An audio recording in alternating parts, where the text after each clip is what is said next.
The empty can strikes loud. And the person who is empty will always be loud about himself.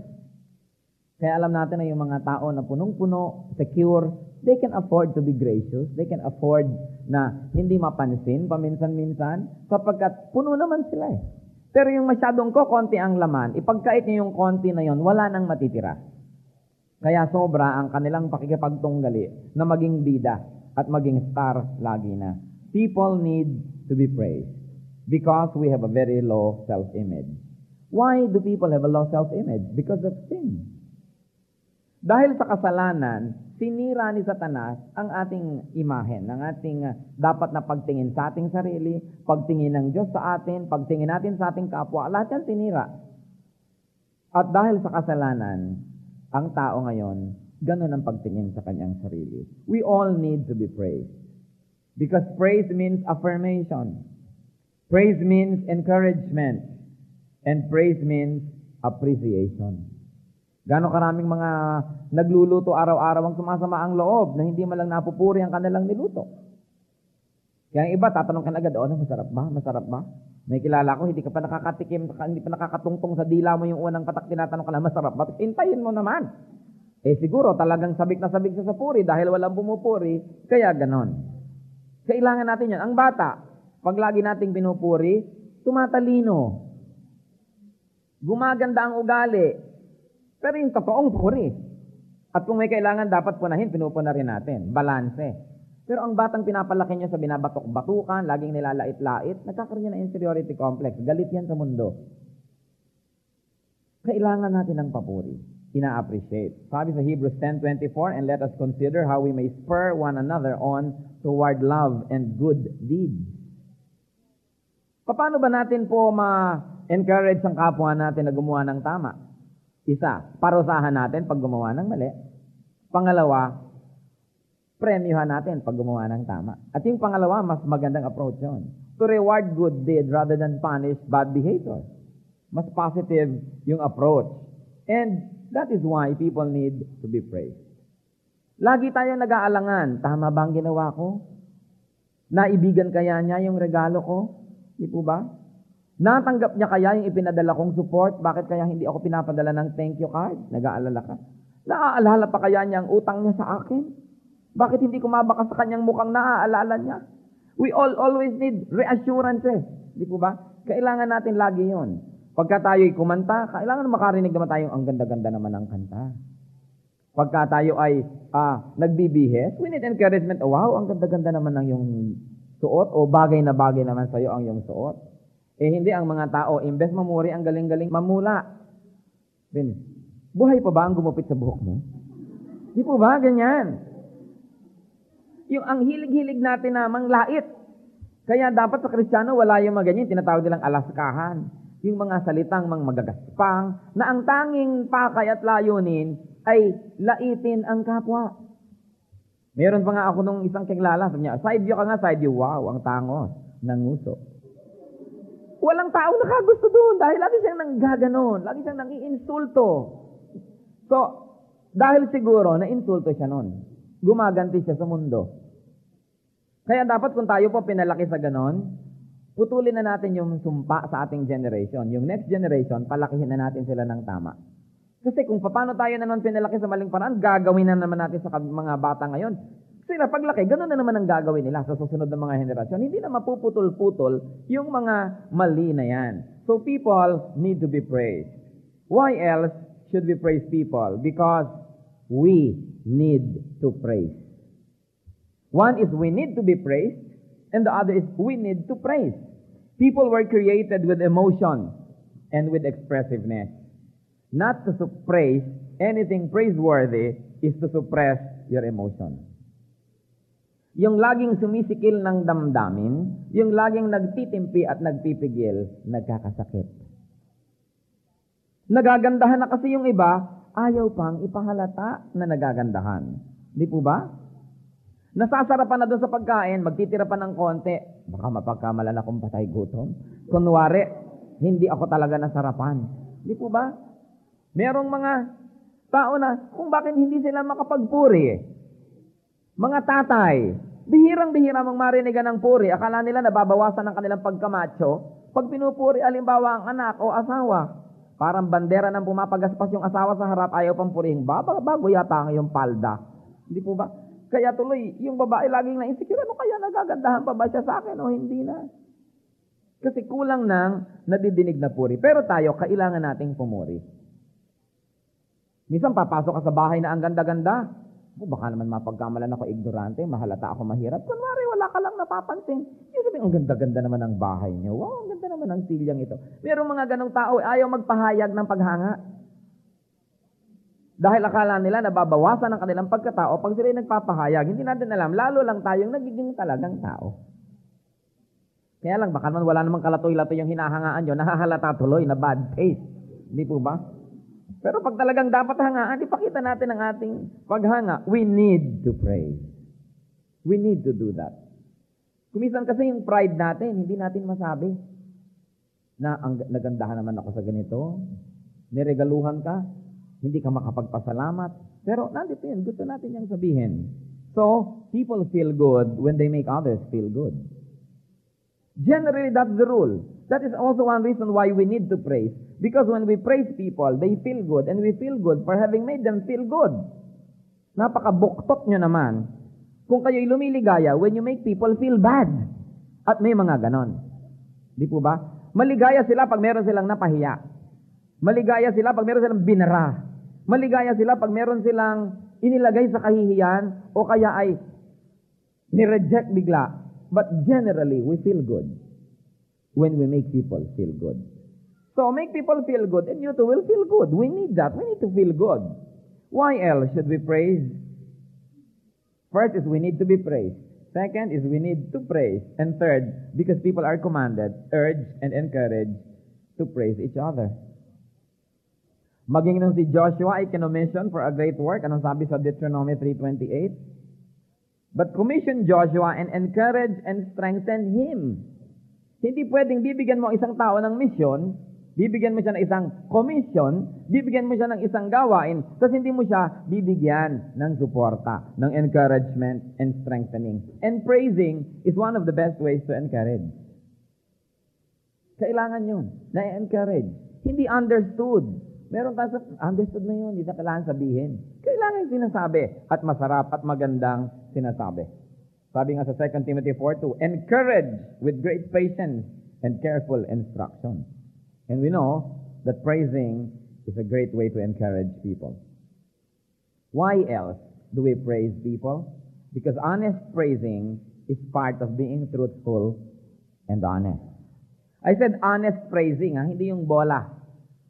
Hindi yung para lamang to make others feel good. Sinasabi mo, ang ganda mo naman, pagtali ko sabi, naniwala naman. Kailangan yung totoo. But honest praising is part of being truthful. Pag may maganda, at hindi mo sinabing maganda yon, nagpanggap ka pang hindi ka nagagandahan, ay ikay sinungaling. Kasama sa pagiging totoong tao, kasama sa pagiging makatotohanan, at kasama sa pagiging totoo ang magpahayag ng paghanga. Kung kahanga-hanga ang isang bagay, isang ginawa, o isang katangian. To ignore anything praiseworthy is to be dishonest. At kung minsan, di ba, napoprostrate tayo niyan, yung excited kang ipakita ang isang bagay, tapos hindi man lang pansinin. Lalo sa mga schools. Naku, pagka mga graduation, ang pumapalakpak lang doon sa first honor, yung pamilya ng first honor, naka-ismid lahat ng mga nanay na mga bugak. Kay Buritisin yan, bla bla bla, kung ano ng mga pinagsasasabi, ayaw nilang appreciatein yung nagkakaroon ng mga award. Hindi nyo ba napapansin yan? Sa graduation, di ba, kaya nyo hinahakot ang inyong buong barangay nang may pumalakpak sa inyong manok? Dahil ayaw palakpakan ng iba. Pagkakahanga-hanga, kahit hindi nyo kakilala, pinapalakpakan yun dahil tayo'y totoo. At kung katotoo na dapat kahanga-hanga, dapat hangaan. Ang magpanggap na hindi humahanga ay nagiging sinungaling. Halatang halata tuloy, sour grapes. May mga ganon, meron pa nga ng bubu. Siguro mga pikon. Hindi kasi sila yung nanalo.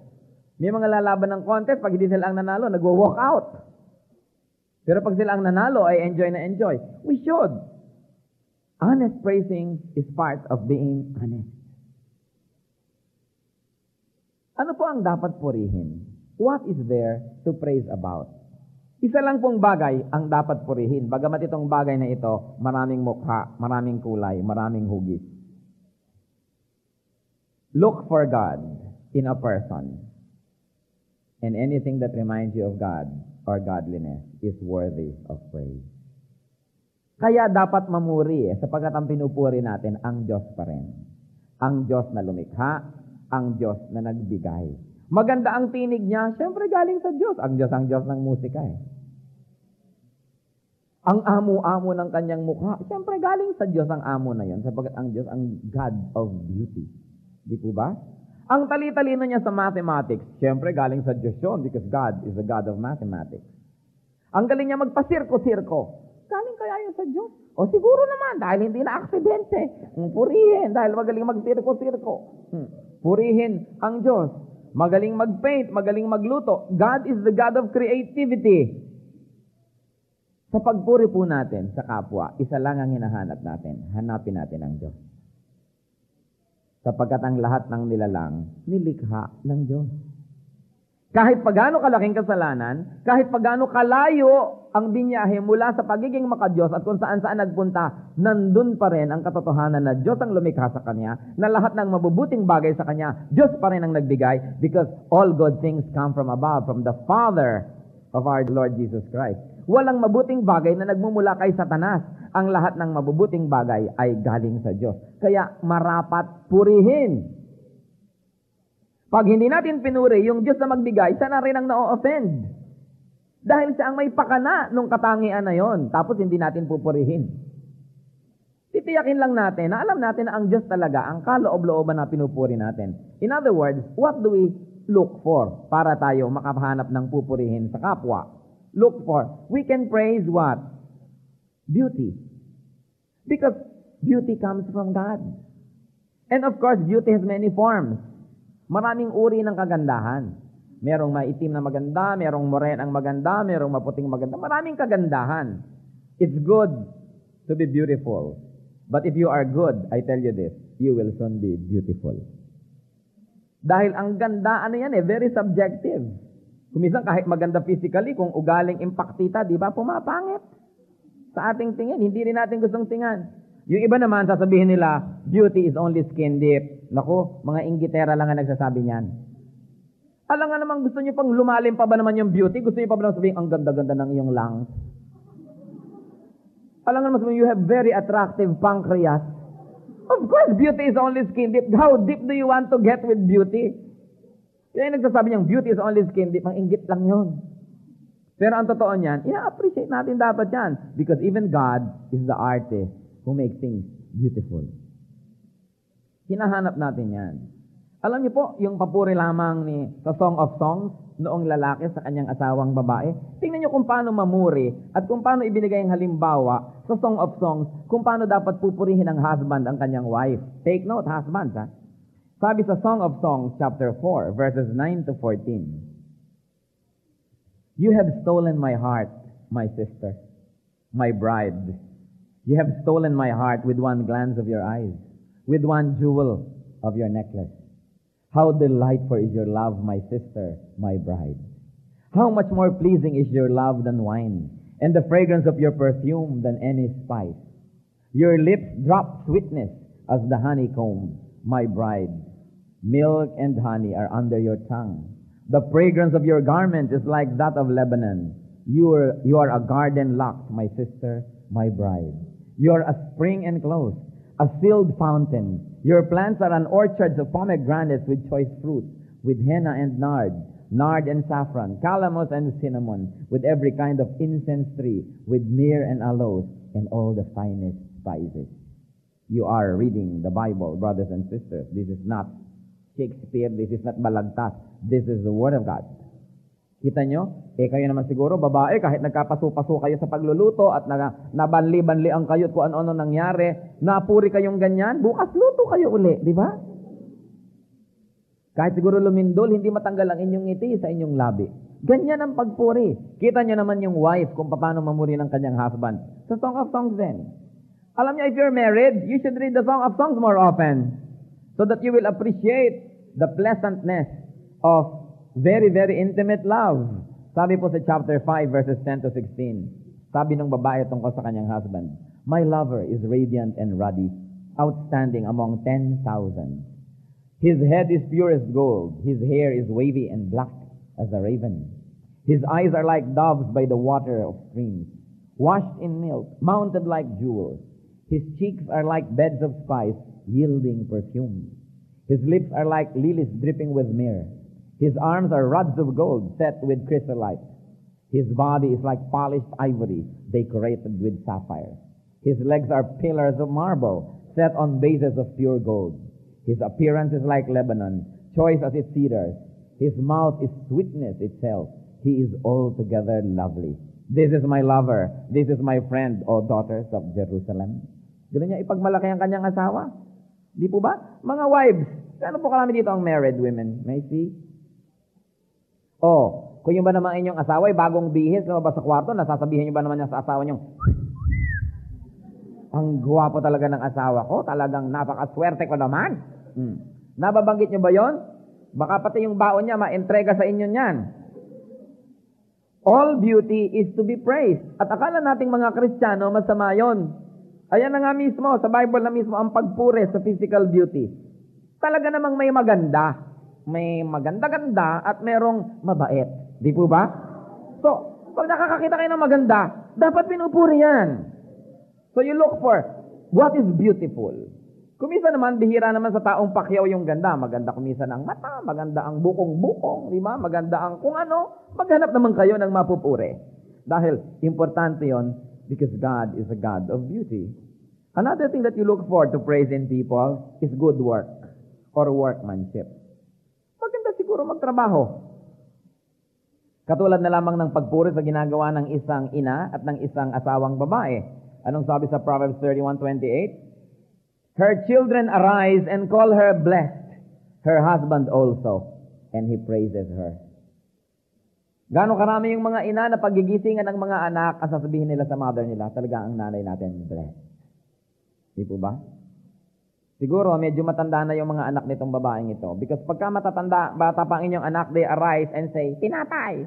Di ba? "Gatas!" O kung ano man yun. Bira yung gigising at sasabihin, they call her blessed.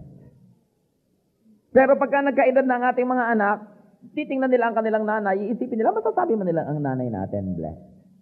And her husband too, he arises and calls her blessed. Yan ang isa sa pinupuri. Ang isang pagiging mabuting ina, pagiging mabuting asawa, pagiging mabuting ama, pagiging mabuting anak, lahat yan kapuri-puri. Mga husbands, napupuri niyo ba naman ang inyong asawa? Di ba? And wives, napupuri niyo ba ang inyong husband for being such a good husband and father?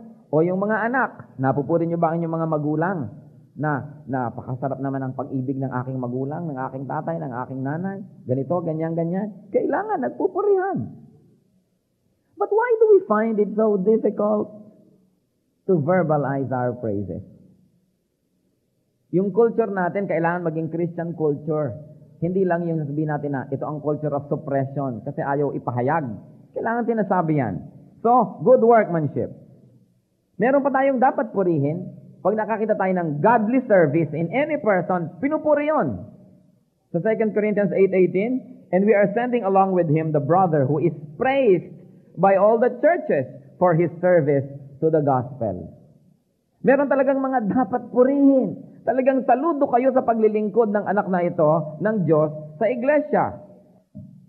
All good work and all good workmanship is to be praised. Meron pang isang dapat purihin, wisdom. When somebody has wisdom, dapat purihin. Proverbs 12:8, "A man is praised according to his wisdom." Niyo po ba? So halimbawa, wala ka namang masyadong beauty, may wisdom ka naman. O kung wala ka pa rin wisdom, may service ka naman. Ang dami-dami naman paraan para tayo mayroong maging kapuri-puri. Pero siyempre, yung beauty, everybody's beautiful, lalo nanay natin nakatingin sa atin, di po ba? Talagang gandang-ganda yan sa atin. Kaya, relative yan. Ang lahat ng tao, maganda. And of course, Ano bang isang karapat-dapat purihin? Godliness. Godliness. Kahit sa babae, hindi beauty ang number 1 na pinupuri. Godliness pa rin. Proverbs 31 verse 30, sa pagbibigay sa atin ng larawan ng isang mahusay na babae, sabi, charm is deceptive and beauty is fleeting, but a woman who fears the Lord is to be praised. Yan ang itatanong ninyo. Pag may nililigawan ng inyong anak, ang tatanong nyo ba, ano ba yung nililigawan niya? God-fearing? Hindi itatanong nyo, ano ba yan? Miss Marikina? Miss, kung ano? Kundi, God-fearing. A woman who fears the Lord is to be praised. I cannot go on with everything that we should praise, pero isa lang po ang pamantayan. All godly traits, all gifts of God, and all qualities that remind us of God are to be praised. Kaya kung tutuusin, ang dami nating pwedeng purihin. Bakit ang nakikita natin? Kapintasan. Bakit si Satanas ang hinahanap ninyo sa isang tao at hindi ang Diyos? Dahil kung hahanapin natin si Taning, andun din. Di po ba? Sumisingit-singit yan eh. Nakikialam sa ating buhay, ini-influence tayo, nandun din. You see what you want to see. But if you want to enjoy life, look for God. Because He is there. Kahit pa sa mga tinatawag nating masasamang tao, blah, blah, blah, meron pa rin yan na godliness. Hindi pwedeng wala. Mayroon. If you'll only look deep enough. Paano po tayo dapat pumuri? How do we praise? Unang-una, do not praise yourself. Ang babaw naman nun, di po ba? Good morning, myself. How are you, myself? Di ba? Pag mananalamin ko, ganda mo na ba? Sabi mo sa salamin. Kakahiya naman yun. At sabi din sa Proverbs 27:2, let another praise you and not your own mouth. Someone else and not your own lips. Kailangan ganon. Dahil baka kung tayo lang pumupuri sa ating sarili, baka illusion yun. Baka hindi totoo. Kasi kung totoo, dapat nakita na rin ng iba. So, how to praise? 1, do not praise yourself. 2, praise others. Sabi sa Romans 12:10, honor one another above yourself. So, dapat purihin ang iba. How do we praise? Paano? Praise generously. Talagang parang laging naglilibre, nagbo-blow out sa praise. Sabi sa Proverbs 11:25, a generous man will prosper. He who refreshes others will himself be refreshed. So, maaari nating i-apply yung essence nito dyan. Be generous with your praises, hindi yung kukuri-kuripot sa pamumuri. Hindi po ba? Be generous. So, praise generously. And number 2, I like to emphasize this one. Praise tastefully. Kailangan good taste. 1 Corinthians 14:40, but everything should be done in a fitting and orderly way. Halimbawa, meron ka namang pinupuri, halimbawa sa opposite sex, at merong hindi naman dapat, kahit kapuri-puri. Di ba? Yung may mga bagay na hindi ka na binabanggit, dahil bad taste naman yata, na pati yun. Alam mo, pinupuri mo yung pusod ng iyong kapwa. Ganda naman ang pusod mo. Di ba? Yung bad taste naman yun. So I'm trying to be graphic just for us to understand what I'm trying to say. Merong mga pinupuri, at meron namang siguro, good taste requires na hindi ka bagay na ikaw ang pumuri ng bagay na yon tungkol sa isang tao. Siguro iba na mas malapit sa kanya, humanap ka na lang ng iba. Mapupuri na mas neutral. Kailangan yung good taste ang pagpuri natin. Di po ba? Hindi yung labag na sa kagandahang asal. Bagamat dapat talagang purihin. So, praise also proportionately. Sabi nga sa 1 Corinthians 14:40, everything should be done in a fitting and orderly way. Yung bagay lang. Yung proportionate. Huwag naman ang liit-liit na bagay, pinapalaking sobra sa ating pagpuri, o kaya ang laki-laking bagay, tas ang liit-liit naman ang ating treatment. Dapat proportionate. And we should praise truthfully. Sa Jude 16, sinners flatter others for their own advantage. In Romans 16:18b, about sinners also, by smooth talk and flattery, they deceive the minds of naive people. Huwag tayong mga bolero. Yung totoo lamang. Kahit sa mga Kristiyano, may mga bolero at bolera. Hindi na mahirap malaman kung sino yung nambobola. Di po ba?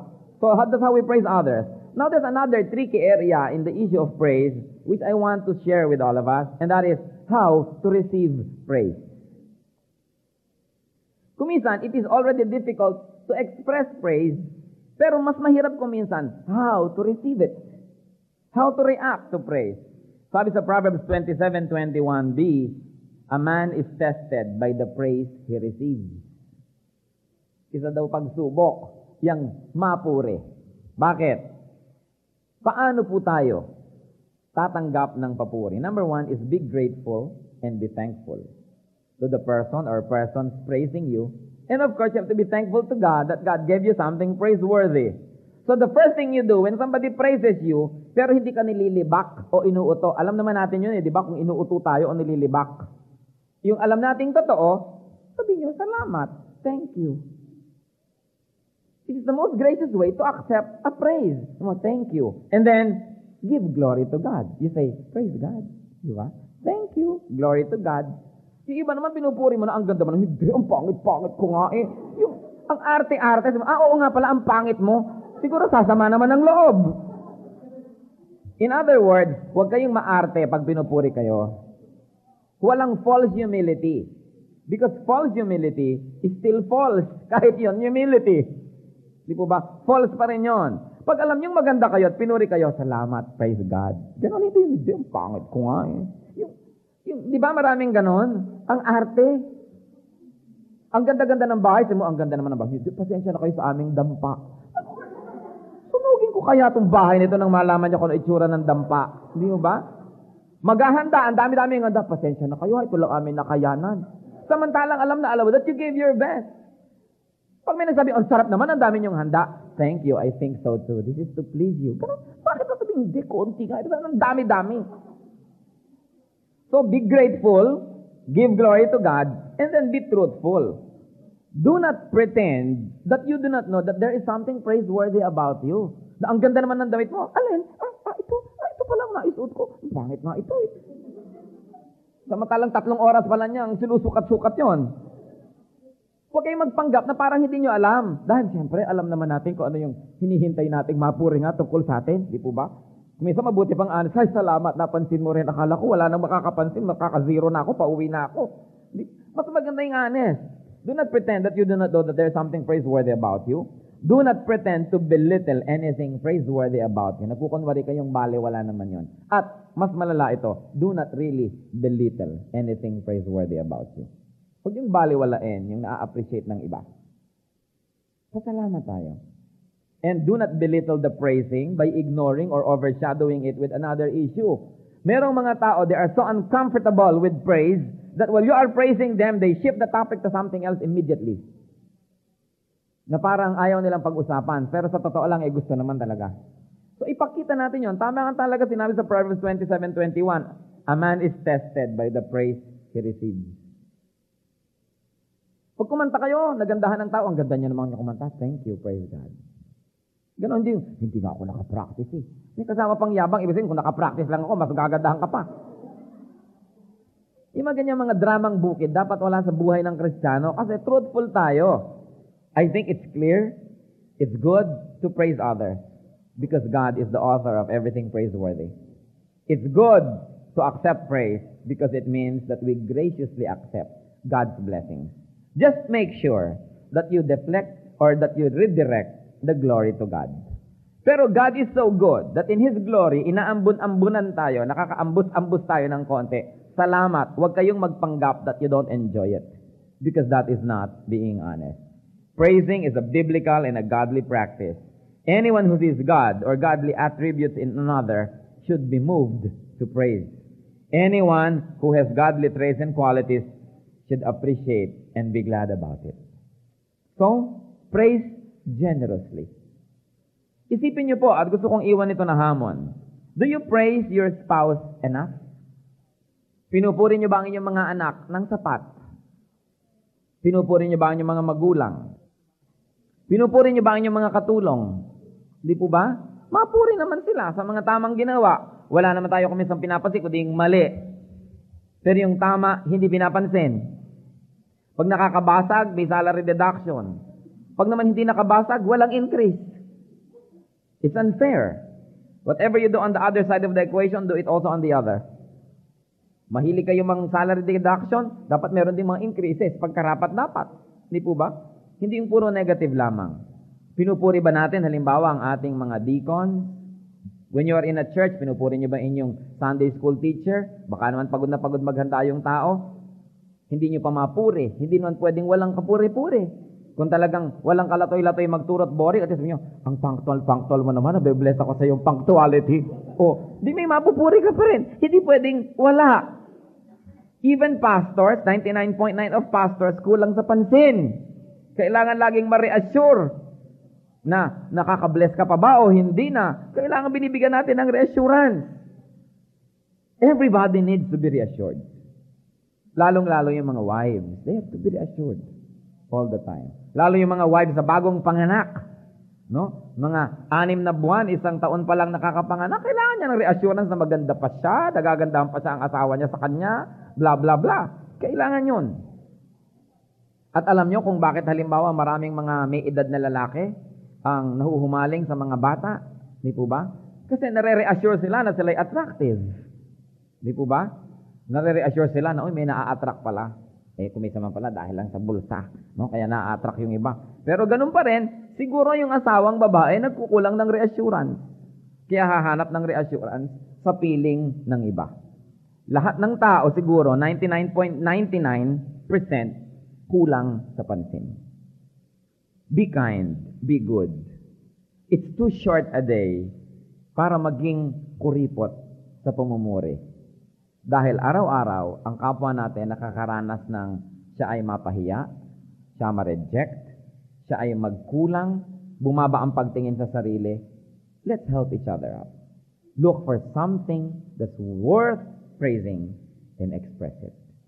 So in closing, I'd like to challenge you in a moment of silence. Hilingin nyo sa Espiritu na ipakita sa inyo ngayon mga kapatid at mga kaibigan kung kani-kanino kayo nagkukulang ng papuri.